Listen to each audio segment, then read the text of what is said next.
여야 할까요?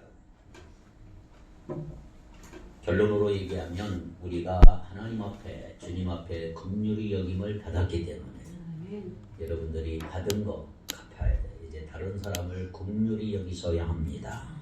할렐루야. 2007년도 3월 16일입니다. 한 컴퓨터 레티즌이 서울역 건너편 대일학원 앞을 지나가다가 한 아가씨가 노숙자인 할아버지에게 빵과 음료수를 드리는 걸 이 네티즌이 봤어요. 허겁지겁 가방에서 카메라를 꺼내 그 장면을 찍고 이 아가씨의 얼굴을 담고 싶어서 위치를 바꿔서 조심스럽게 사진을 6장 찍었습니다. 때마침 자신이 하고 있던 목도리를 할아버지께 또 다 목도리를 예쁘게 해드렸습니다.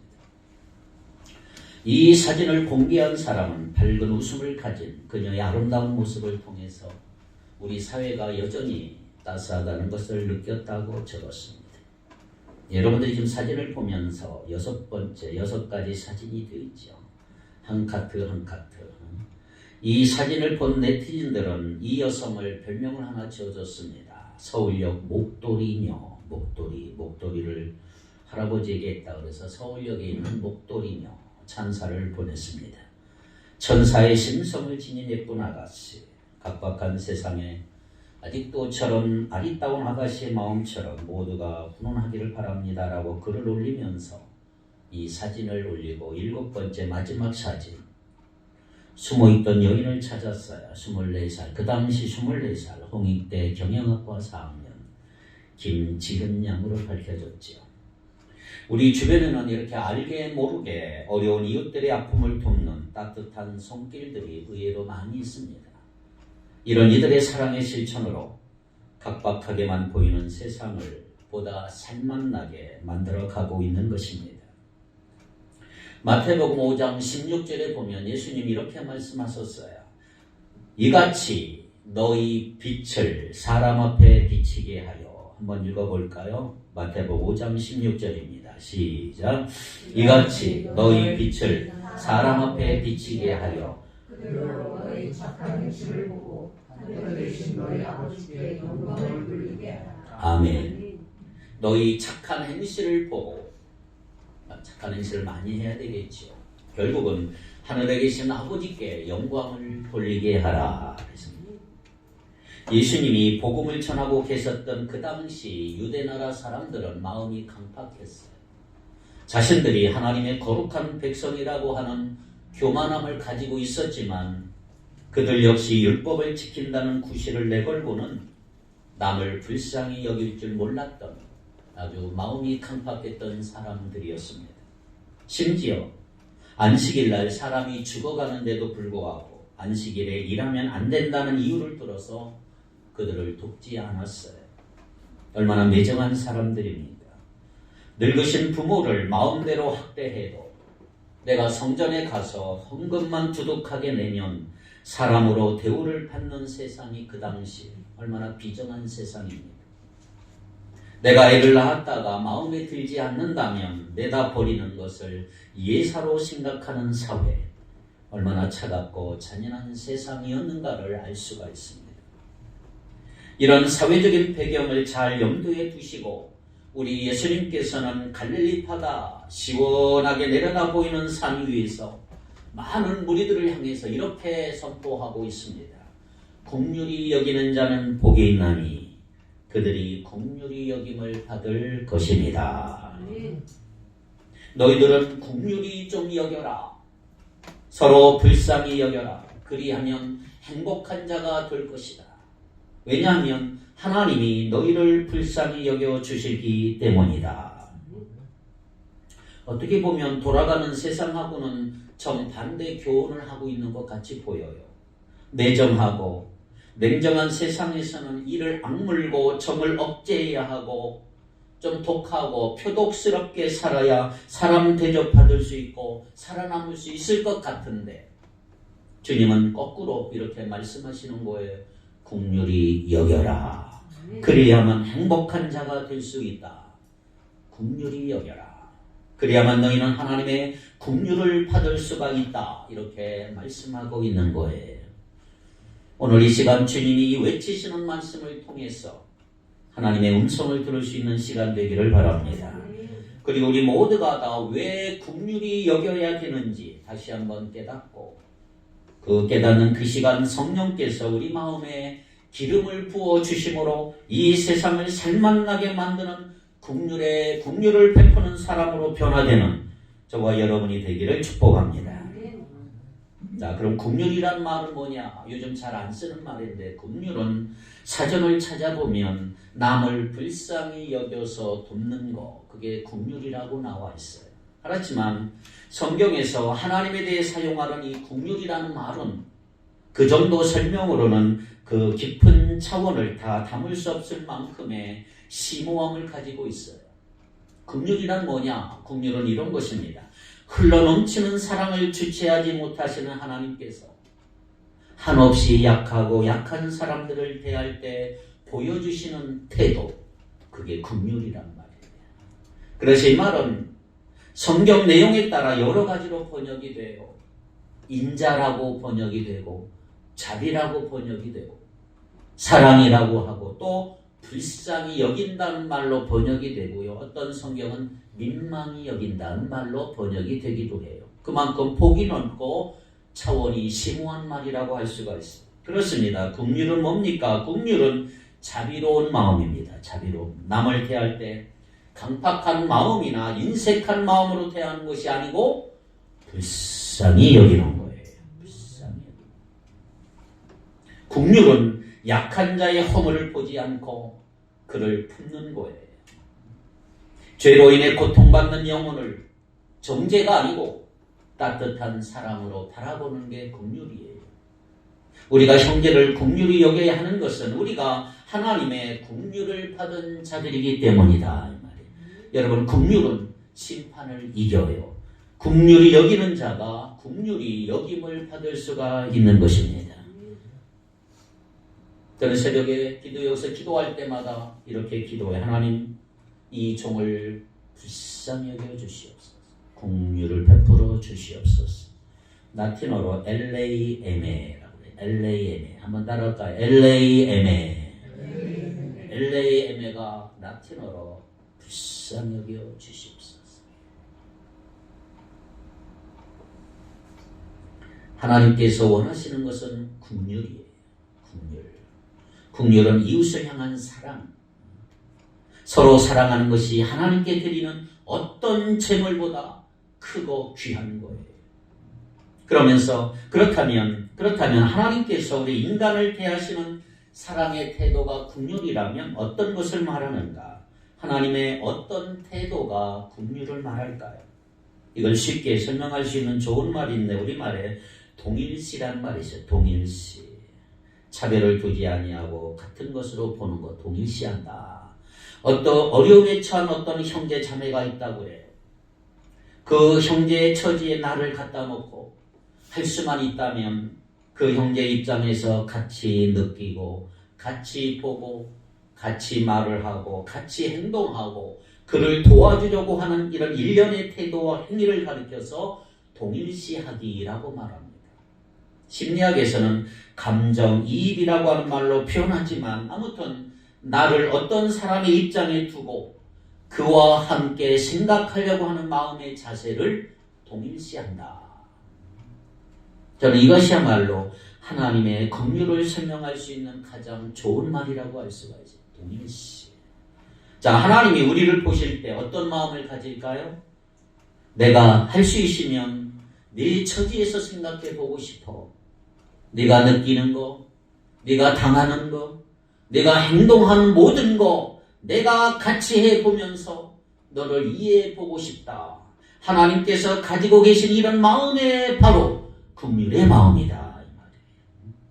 나의 아픔, 내가 당하고 내가 느끼고 내가 행동하는 모든 거 하나님이 다 아시고 그런 하나님의 마음 이해한다. 그게 동일시하는 거예요. 동일시.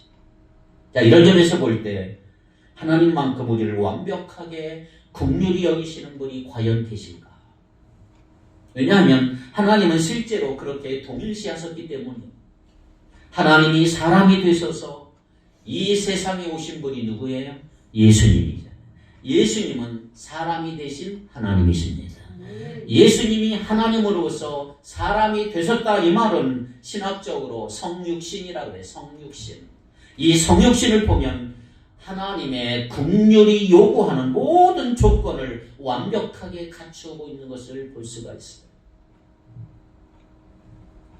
빌립보서 2장 7절 8절에 놀라운 말씀이 나옵니다. 한번 같이 읽겠습니다. 하나님이신 예수님께서 우리의 처지가 되시기 위해서 무엇을 하셨는가? 그걸 얘기하고 있죠. 자, 7절 8절 시작.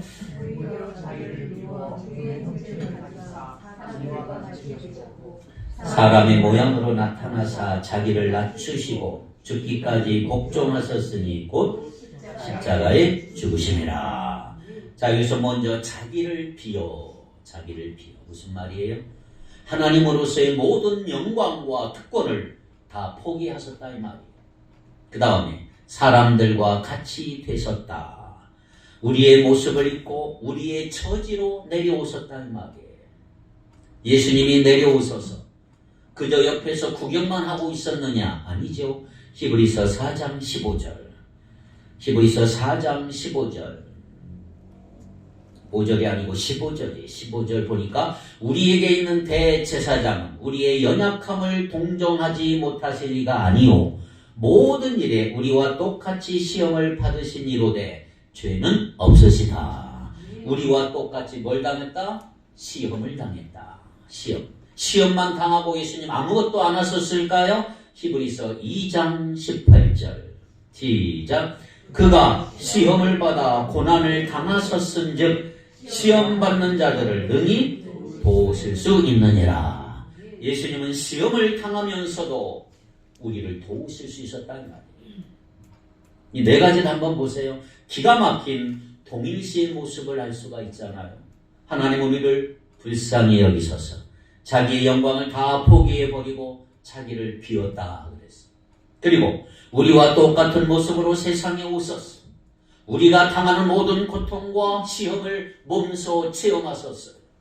그걸 체험하시면서 우리를 불쌍히 여기셔서 필요할 때마다 우리를 도와주셨어요. 이것이 하나님의 긍휼이라 이 말이에요. 이것이 동일시하기에 하나님의 긍휼이란 말은 이처럼 대단한 의미가 있는 거예요. 예수님은 자신이 우리를 긍휼히 여기기 위해서 하실 수 있는 모든 것을 하셨어요. 그렇기 때문에 이제 우리 보고 이렇게 명령하고 있는 거예요. 긍휼히 여기는 자가 되어라. 긍휼히 여기는 자는 복이 있도다. 할렐루야. 자, 그럼에도 불구하고 하나님이 우리를 긍휼히 여기지, 우리가 다른 사람을 긍휼히 여기는 게 과연 쉬울까요? 형제가 어려움에 처했을 때 한두 번 내가 도와줄 수는 있어요. 여러 번 도와줄 수는 있어요. 형제 사이에도 어려움이 왔을 때 몇 번 울어주고 같이 잠을 자지 않고 고민해 주기는 쉬워요. 그런데 문제는 뭐예요? 계속해서 어려움을 당하는 형제를 위해 그의 처지가 되어 나를 비우면서 나의 것을 나누어주고 함께 고통을 감수하고 필요하는 그가 원하는 거 과연 해줄 수 있을까? 요즘처럼 이기주의가 극성을 떨고 매정하고 형제고 부모고 자기에게 손해를 줄 것 같으면 얼굴을 싹 돌리는 이 세상에 주님이 말씀하시는 이 긍휼을 과연 우리는 실천할 수 있을까? 이게 불가능한 일이 아닐까? 그럼에도 불구하고 예수님은 무엇 때문에 우리에게 긍휼히 여기라고 말씀하셨을까? 여기 아주 중요한 이유가 있어요. 하나님은 할 수 없는 일을 명령하지 않아요. 할 수 없는 일을 주님이 명령하셨을까요? 천만에. 할 수 있기 때문에 오늘 우리에게 명령하시는 거예요. 하나님께서는 무슨 명령이든지 우리에게 하실 때는요, 반드시 그 명령을 순종할 수 있는 여건을 마련하신 후에 우리 보고 순종하라 명령하시고 되지도 않는 거 하라고 하지 않아요.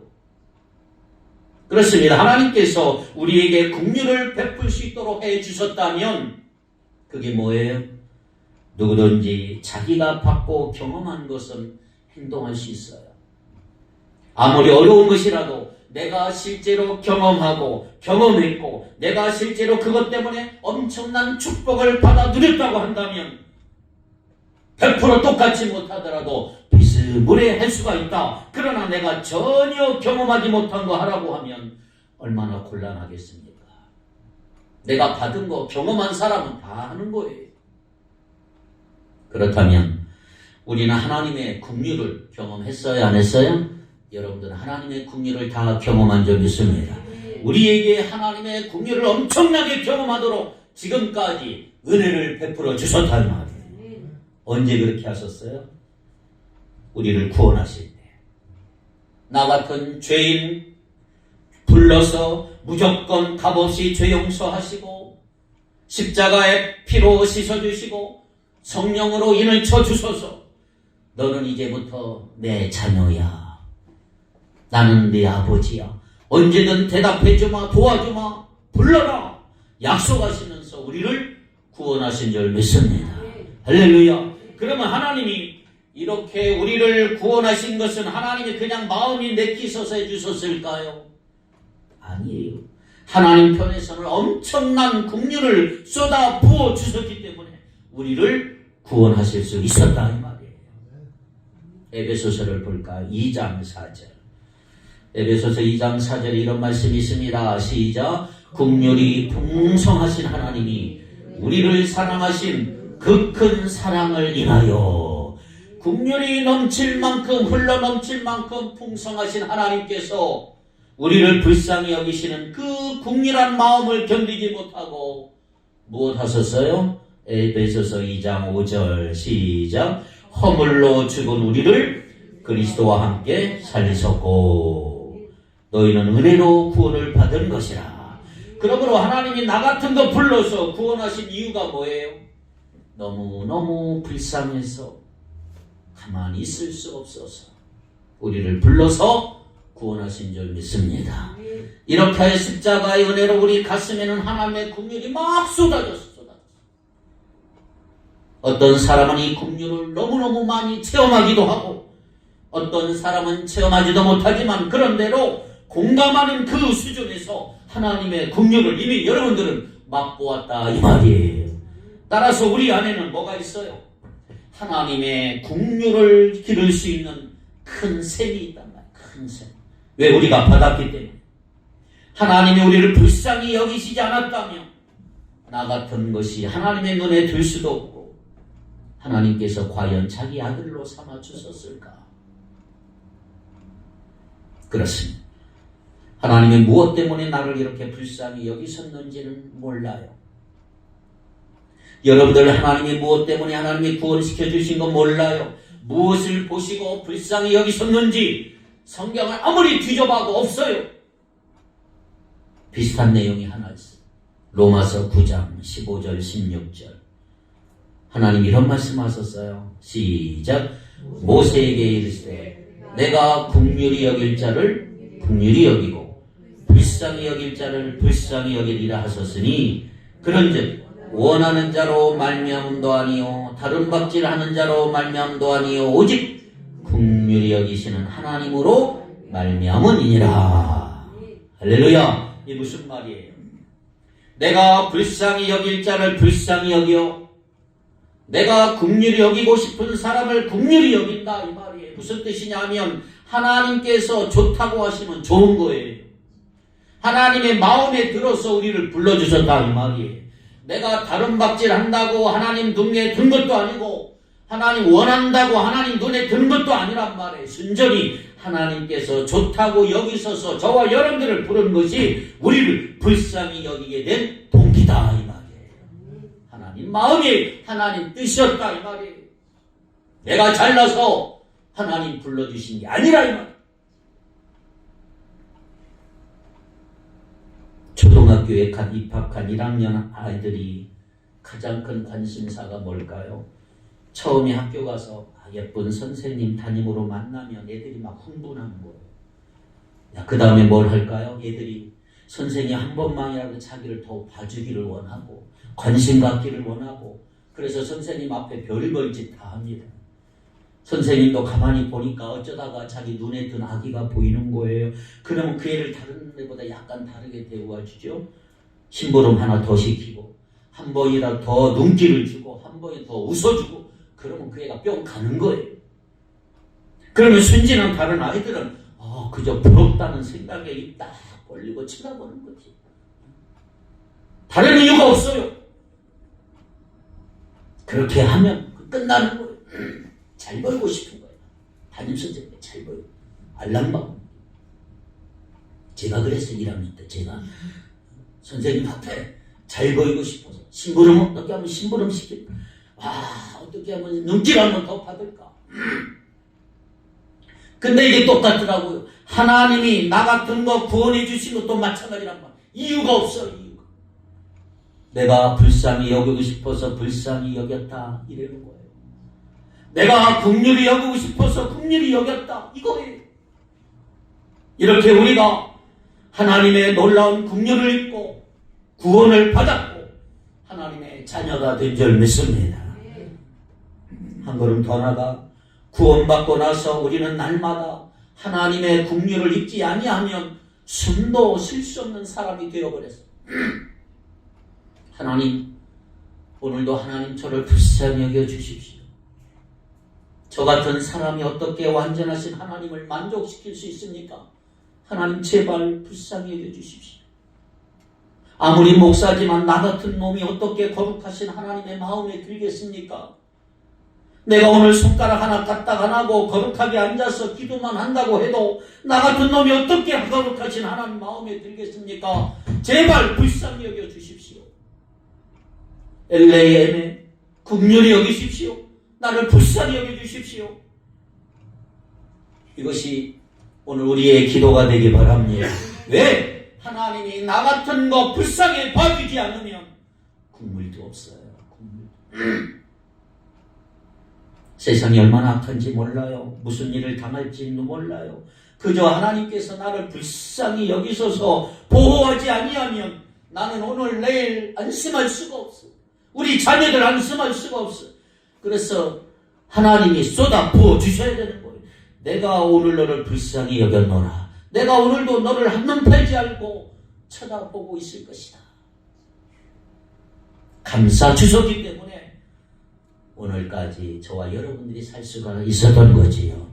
이렇게 긍휼을 엄청나게 받고 사는 거예요. 이 긍휼의 셈이 오늘 우리 안에 있는 거예요. 할렐루야. 그래서 시편 저자가 시편 103편에서 고백하고 있는 거예요. 우리 하나님은 자비로우시며 은혜로우시며 노하기를 더디하시며 인자하심이 풍성하시다.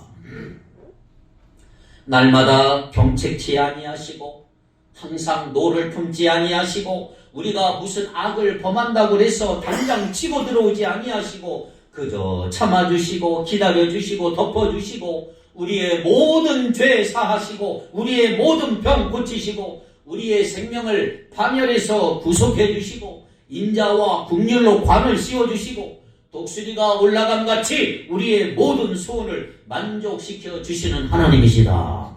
이 하나님께서 우리를 불쌍히 여기시기 때문에 오늘 우리가 살고 있는 것이다. 이와 같은 큰 긍휼을 입고 살면서 신앙생활을 하기 때문에 오늘 우리가 무엇을 할 수 있다고요? 우리도 남을 긍휼히 여길 수 있다.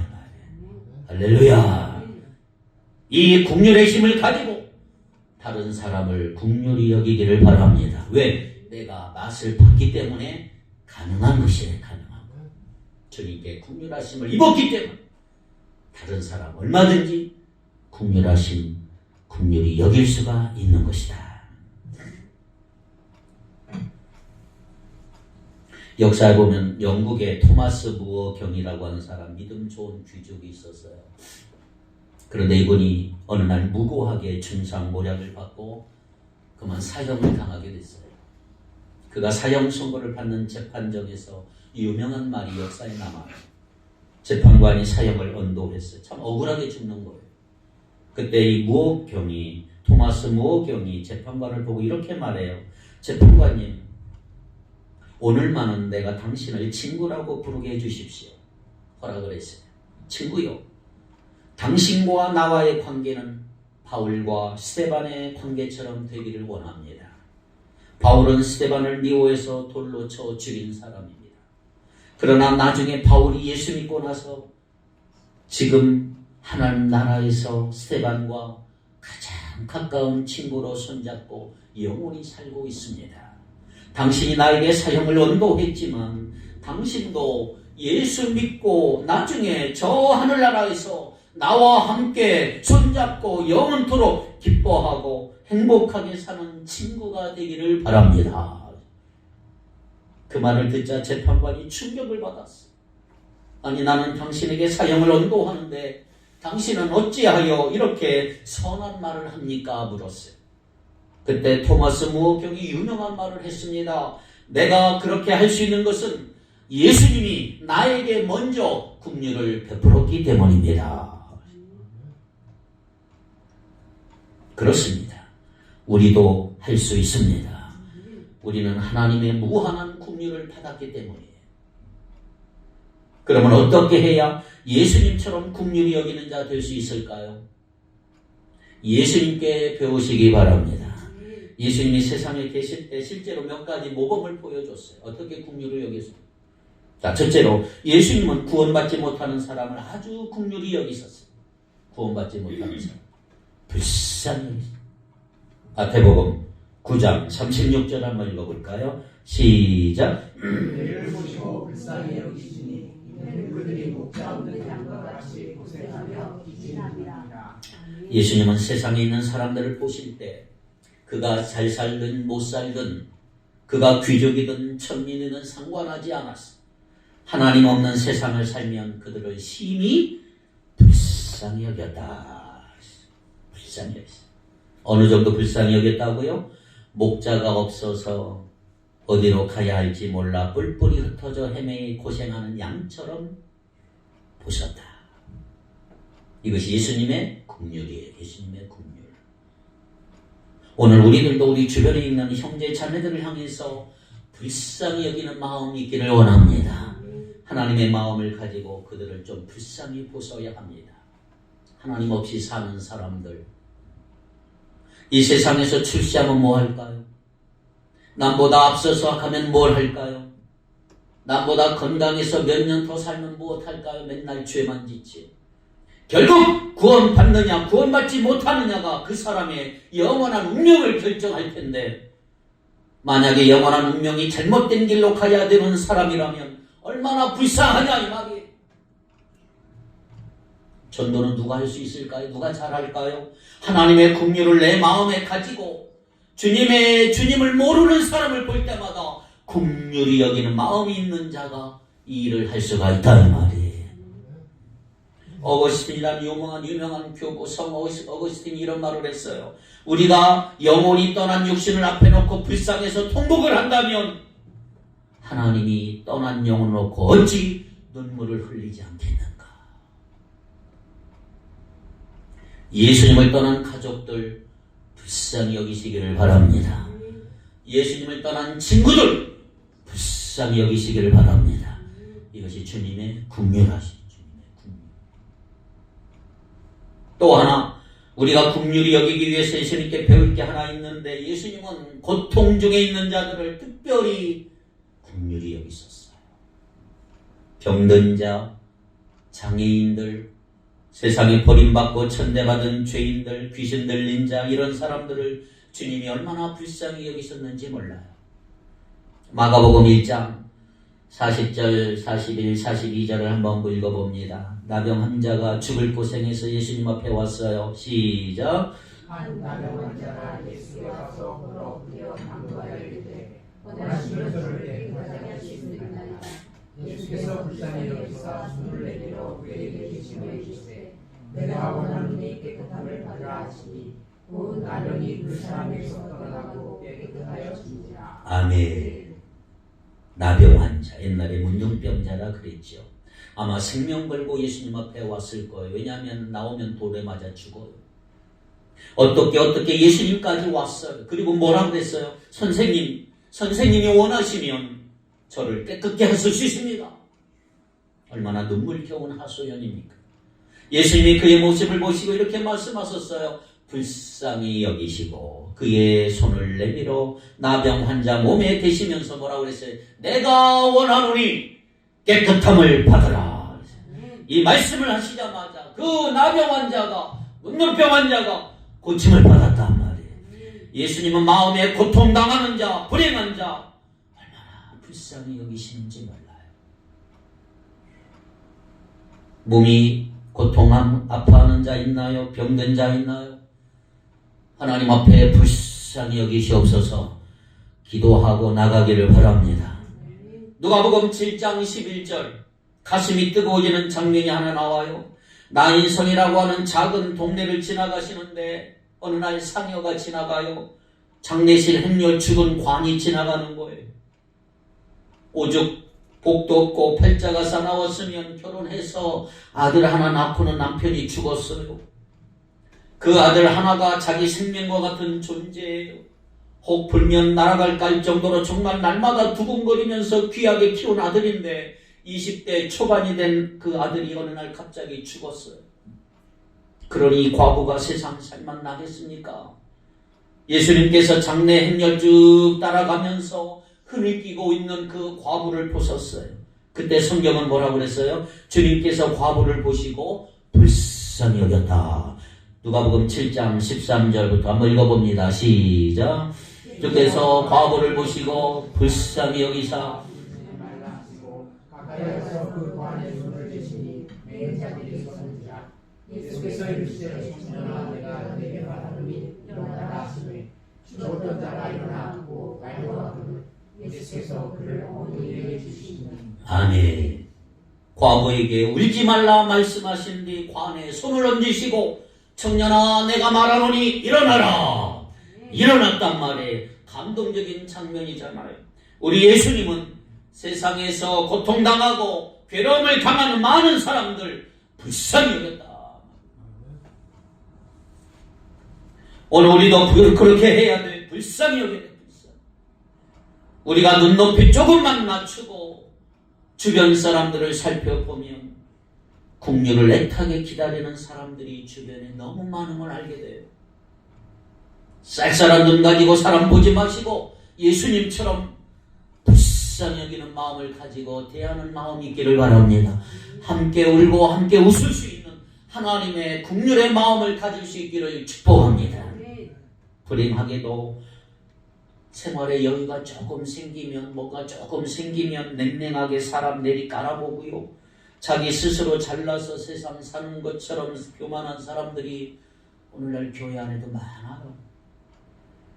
오늘 이 시간 성령께서 그 돌과 같이 굳어버린 마음을 깨트려 주시고 예수님의 마음을 가지고 오늘 우리 주변에 있는 사람들을 긍휼히 볼 수 있는 은혜 주시기를 바랍니다. 우리는 예수님처럼 용서를 통해서 긍휼히 여길 줄 알아야 된다는 말이에요. 예수님이 운명하시던 장면을 아십니까? 누가복음 23장 34절에 보니까 특별히 이런 말씀하시면서 운명하셨어요. 그가 운명하시기 전에 뭐라고 그랬어요? 23장 34절 이에 예수께서 이르시되 아버지 저들을 사하여 주옵소서 자기들이 하는 것을 알지 못함이니이다 하시더라. 그들이 그의 옷을 나누어 제비 뽑을세 그랬어요.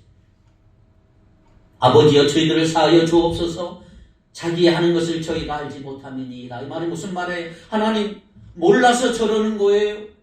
나를 못 박는 저 짐승 같은 로마 군인들, 나를 팔아먹은 저 무지막지한 유대인들 다 몰라서 그런 거예요. 하나님 아버지 용서해 주십시오. 몰라서 저런다는 말 그 밑바닥에 뭐가 있는지 아세요? 불쌍히 여기는 마음이 있는 거예요. 불쌍히. 아마 예수님이 그러셨던 것 같아요. 몰라서 나를 십자가에 못 박는 거야. 아, 참 불쌍하다. 여러분 우리가 형제를 불쌍히 여기면 용서하게 돼요. 예수님은 용서하면서 불쌍히 여기셨단 말이에요. 불쌍히 여기셨기 때문에 용서하셨어요. 우리도 그렇게 할 수 있기를 바랍니다. 한 걸음 더 나가 주님께서는 이렇게 긍휼을 베푸는 자, 긍휼히 여기는 자를 원하는 자에게 뭘 약속하셨어요? 행복을 약속하셨어요. 긍휼히 여기는 자는 복이 있나니. 하나님이 행복을 행복. 왜 행복할까요? 긍휼히 여기는 자가 행복한 이유는 긍휼히 여기는 마음은 내 마음이 아니고 누구의 마음이에요? 하나님의 마음, 예수님의 마음이라는 말이에요. 그러므로 긍휼히 여기는 자는 자기 안에 누구의 마음을 가지고 있을까요? 예수님의 마음, 하나님의 마음을 갖고 있는 거다 이 말이에요. 하나님의 마음은 평안한 거예요. 하나님의 마음에는 이기심과 갈등으로 풍랑 일지를 않아요. 하나님의 마음을 소유하면 내 안에 평안이 찾아오니까 행복한 줄 믿습니다.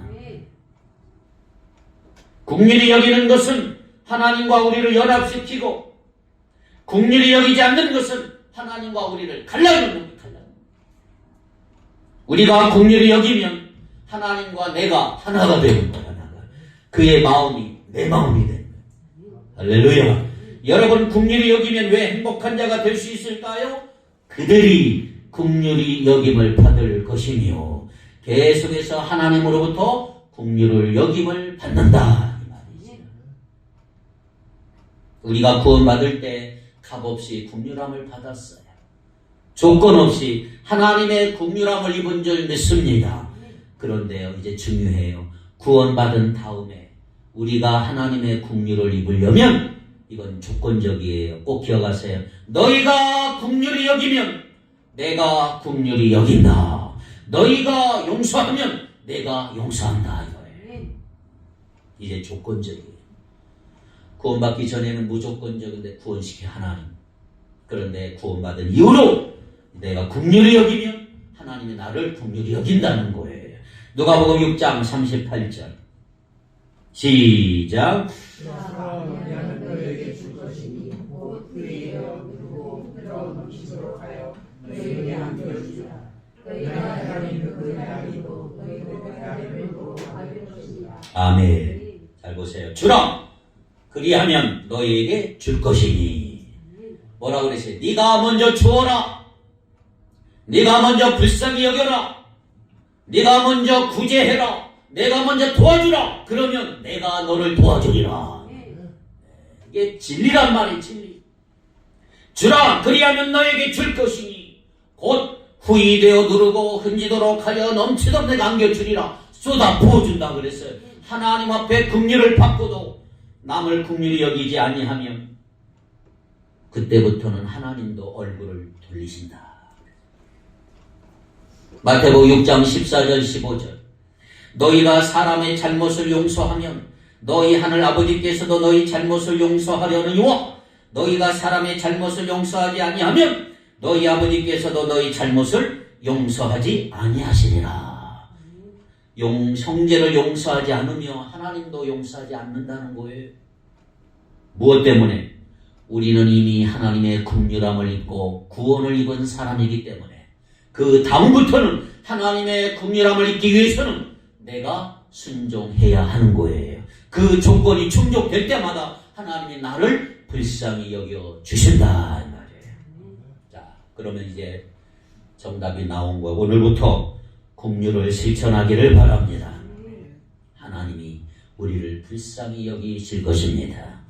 하나님 우리를 불쌍히 여기시면 우리가 얼마나 행복한 사람이 될까요? 주의 선하심과 인자하심이 정녕 나를 따르리니 내가 여호와의 집에 영원히 거하리로다. 날마다 하나님이 나를 봐주시고 불쌍히 여겨주시는데 세상에 여러분 겁날 게 뭐가 있겠어요? 형통할 때나 역경을 당할 때 하나님이 나를 불쌍히 여겨주시고 내 옆에 계시는데 내가 누구를 두려워하겠냔 말이에요. 이 사람만큼 행복한 사람이 어디 있겠어요? 여러분 행복을 원하십니까? 여러분 긍휼히 여기시기 바랍니다. 하나님의 긍휼을 덧입기를 원하십니까? 먼저 긍휼하시기를 바랍니다. 긍휼히 여겨라 이 말이에요. 이 매정하고 더러운 세상, 악한 세상, 잔인한 세상 우리가 들어가서 긍휼을 베풀므로 이 사회를 치유하고 절망에 빠진 많은 사람들을 그리스도 앞으로 인도하고 고통 중에 있는 자들을 치유하고 이 세상을 살맛나는 사회로 바꿔놓는 주인공이 될 수 있기를 축복합니다. 누가 하겠어요? 우리가 하는 거예요. 우리가. 누가 하겠어요? 예수의 제자들이 해야 되는 거예요. 누가 하겠어요? 하나님의 백성이 할 수 있단 말이에요. 누가 하겠어요? 하나님의 긍휼을 체험한 우리 모두가 할 수 있다 이 말이에요. 하나님께서 우리 모두에게 긍휼히 여기는 자가 되도록 해 주시기를 바라고, 긍휼히 여김으로 복받는 자가 되어서 긍휼히 여김으로 이 사회를 하나님의 나라로 바꾸는 놀라운 주의 제자들이 될 수 있기를 주의 이름으로 축원합니다. 기도합시다. 거룩하신 하나님, 우리를 긍휼히 여겨 주시옵소서. 오늘부터 우리들도 긍휼을 실천할 수 있도록 도와주시옵소서. 힘들고 어렵고 고통 중에 있는 자를 치유해 주시고 긍휼을 베풀 수 있도록 인도하여 주시옵소서. 긍휼히 여김으로 주님 주시는 복을 받아 누리는 우리 모두가 되게 하여 주옵소서. 예수님 이름으로 기도하옵나이다. 아멘.